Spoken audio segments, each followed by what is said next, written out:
ગુજરાતના લોકો સાવધાન થઈ જાઓ, કારણ કે ગુજરાતમાં મળી રહ્યો છે બાળકોના મોતનો સામાન। ઝેરી કફ સિરપ ગુજરાતમાં બનતી હોવાનો થયો છે ખુલાસા। બે કફ સિરપ ઝેરી હોવાનો ખુલાસો થયો છે અને નિયતથી પણ વધુ માત્રામાં ખતરનાક કેમિકલ મળ્યા।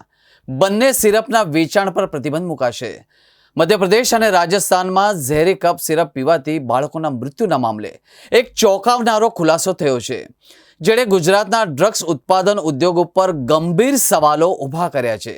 આ જીવલેણ સિરપનું ઉત્પાદન ગુજરાતમાં થતું હોવાનું બહાર આવ્યું છે। તાજેતરમાં જ મધ્યપ્રદેશ અને રાજસ્થાનમાં ઝેરી કફ સિરપના કારણે 11થી વધુ બાળકોના કરુણ મૃત્યુ થયા હોવાના અહેવાલો બાદ આ સમગ્ર મામલાની તપાસ હાથ ધરવામાં આવી હતી। આ તપાસમાં ખુલાસો થયો છે કે બે ચોક્કસ કફ સિરપ રીલાઇફ અને રેસ્પિફેસ્ટિયાર આ ઝેરી છે। આ બંને સિરપમાં નિયત માત્રા કરતાં અનેક ગુણ વધુ પ્રમાણમાં ખતરનાક કેમિકલ એટલે કે ડાઇએથિલિન ગ્લાયકોલ મળી આવ્યું છે।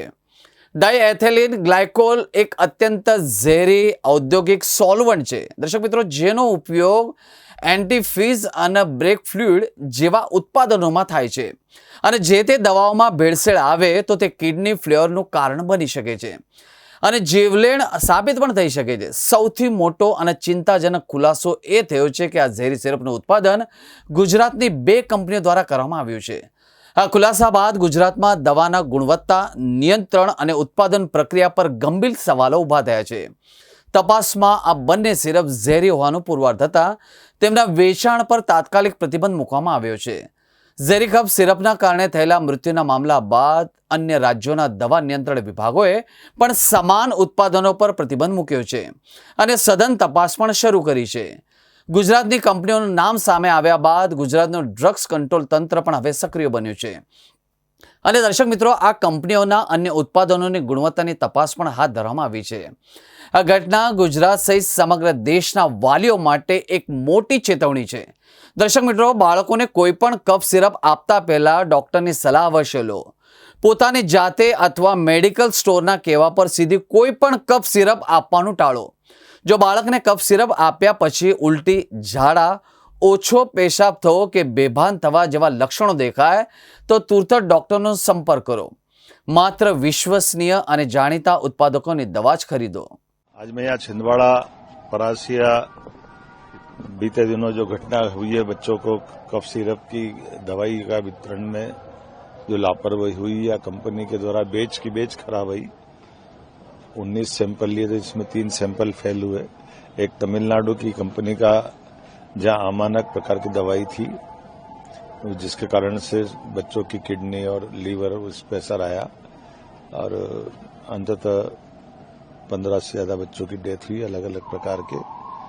जिस डॉक्टर के यहाँ से दवाई खरीदी गई थी उसी के यहाँ वो बच्चों के डॉक्टर भी है और कंपनी के स्टॉकिस्ट भी वही थे, मेडिकल स्टोर भी उन्हीं का नाम का, उनकी पत्नी के नाम का।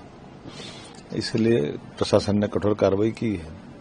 दुख की इस घड़ी में मैं स्वयं भी आज शोक व्यक्त करने भी आया और इससे जुड़े हुए जो पक्ष है, हमने अपनी सरकार के माध्यम से मेडिकल इंस्पेक्टर, ड्रग से जुड़े हुए ड्रग कंट्रोलर को हटाया है, डिप्टी ड्रग कंट्रोलर पे कार्रवाई करने के लिए बताया है। जो संबंधित पक्ष है जिनकी लापरवाही पाई जाएगी, हमारी सरकार संवेदनशील सरकार है, ऐसी किसी लापरवाही को बर्दाश्त नहीं करेगी। मैं आज इस अवसर पर इतना ही कहना चाहूंगा कि हमने सबने प्रबंधन किए कि आगे ऐसी घटना न हो। मैं इतना भी बताना चाहूंगा कि कांग्रेस के लोग थोड़े इस घटना को राजनीतिक नजरिए से देखना चाहते हैं।